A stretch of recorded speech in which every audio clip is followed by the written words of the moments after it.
Kā skudriņa glāba kurmi. Kāpecīte pamodināja klaigas. 1, 2, opā, 1, 2, opā. Kas te klaigā? Ņurdēja skudriņa, rābdamās ārā no gultas.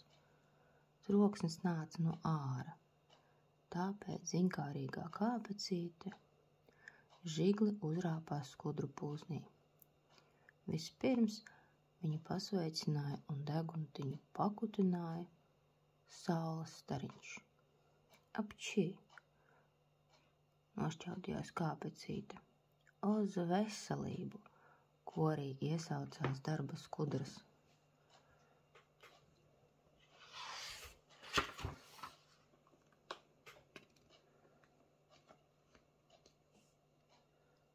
Vai vari mums palīdzēt?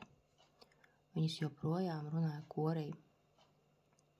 Jūs tiešām neprotat runāt pa vienai? Pavīpsnīja kāpecīte. Lai neuzmodinātu visu mežu, ripiniet to čiekuru, bet es jums skandēšu priekšā. Tas ir viss, ko var palīdzēt. Stāvēdam skudru pūžņu virsotnē, kāpecīte līksmi komandēja čiekuru stiepē brigādi. 1, 2, opā, 1, 2, opā. Taču reiz opā vietā viņi iesaucās oho, jo ļoti izbrīnījās. No skudru pūžņa virsotnes viņa pamanīja, ka pļavā, gluži kā jauns pūznis, paceļas zemes kaudzīte.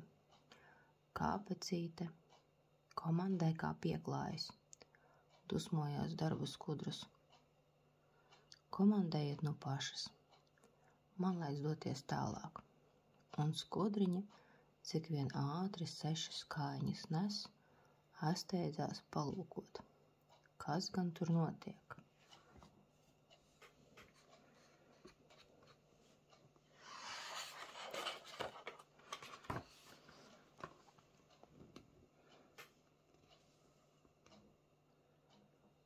Vai te kāds dzīvo? Skaļi iesaucās kāpecīte. Kas te bļaustās? Atskanēja Dobja balss. Tā esmu es, skudriņa kāpecīte. Pastiepusies uz pakaļkājiņām, skudriņa pamāja. Vai tu mani redzi? Neko es neredzu.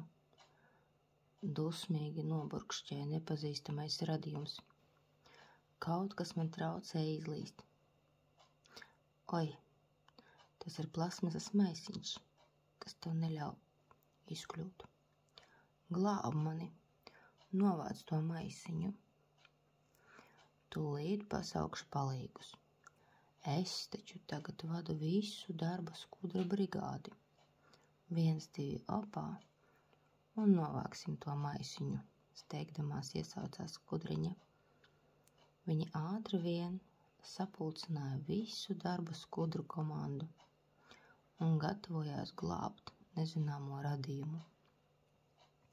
Vecākā darba skudra izveidoja glābšanas plānu. Kāpecīte nepaspēja nokomandēt, kad skudri jau bija novilkušas plasmasas maisiņu no jocīgā namiņa.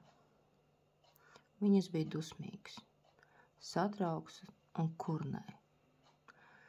Kas gan varēja te nomest plasmasas maisiņu? Kāpēc jāpiegružo? Kas dara pāri meža un pļavas iemītniekiem?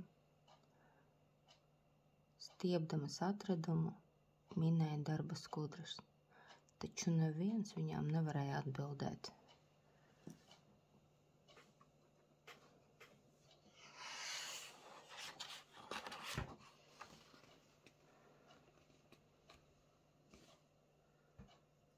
Paldies tev! Izlīdz virzemē pateicās dīvainais namiņa iedzīvotājs. Es esmu kurmis. Priecājos iepazīties. Tikai nav par ko man pateikties. Mēs vienmēr cits citam palīdzam. Jauki, ka tagad tu mani redzi. Neredzu. Bet mēs jau aizvācām to maisiņu. un kaut esmu ļoti maziņa, tev vajadzētu mani redzēt, mēģināja pārliecināt skudriņu. Es taču esmu kurmis, ļoti slikti redzu. Taču es tevi saužu. Kādēļ tu slikti redzi? Kur tu dzīvo? Ko tu ēd? Ha, tu tiešām esi īsta kāpecīte. Es steidzos. Man ir maz laika. Un kāpēc tev ir maz laika? Atkal jautāja kāpecīte. Kāpēc?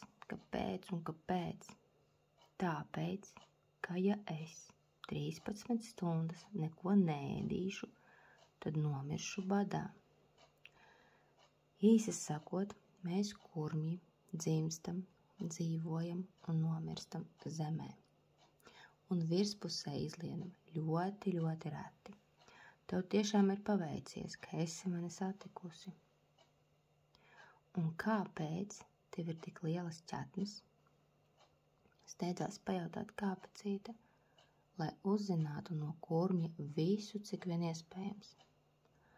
Manas priekšējās kājas ir īsas, ar platām ķetnām un gariem nagiem, lai es varētu rakties pa zemi, bet acis ir mazas, jo pazemē ir tumšs. Un man nemaz nevajag kaut ko saskatīt. Es visu saužu un labi dzirdu.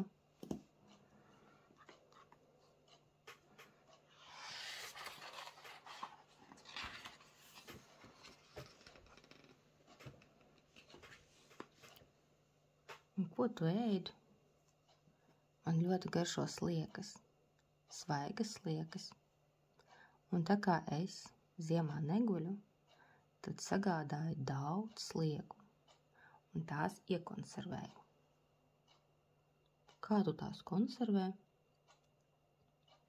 Acis piemiegus mēģināja iztēloties kāpecīte.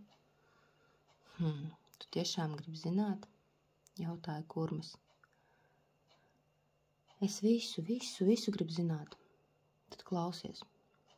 Noķertai sliekai es iekožu īpašā veidā, lai tā paliek dzīva, taču nevarētu pakustēties. Tādējādi tās nekur nevar aizbēgt, un man visu ziemu ir svaiga pārtika.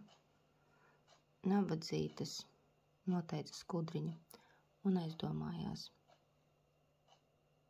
Kurmi, vai tev ir ienaidnieki? Bet kurmis jau bija pazudis, un uz viņas jautājumiem neatbildēja. Tad skudriņa skaļi iedziedājās, domādama, ka kurmis noteikti sadzirdēs. Kurmi, kā tev liekas? Vai ir labi tvārstīt sliekas? Re, kā sabijusies viņa, pūles noslēpties zem ciņa. Neredzīgs, bet veikls, ašs, kurmis sliekas notvērs, knakšs. Kāpecīte bēdīgi atgriezās mājās. Par ko gan mana mazulīte tā aizdomājusies? Painteresējās mamma. Satiku kurmi, un manā galvā tagad ir īsta putra. Es nesaprotu, ko man žēlot. Kurmi, kurš nomirs badā, ja 13 stundas neko nebūs ēdis, vai slieku, kurai kurmis iekož tā, ka viņi vairs nevar pakustēties. Es vēl nenoskaidroju, vai kurmim ir ienaidnieki. Kurmiem ir ienaidnieki, tie ir āpši un lapsas. Kas tie āpši tādi ir? Āpsis ir zvēriņš ar svītrainu purniņu. Tu to noteikti mežā kaut kad satiksi un daudz par viņu uzzināsi. Bet tagad laiks gulēt. Mīļi noteica māmiņa.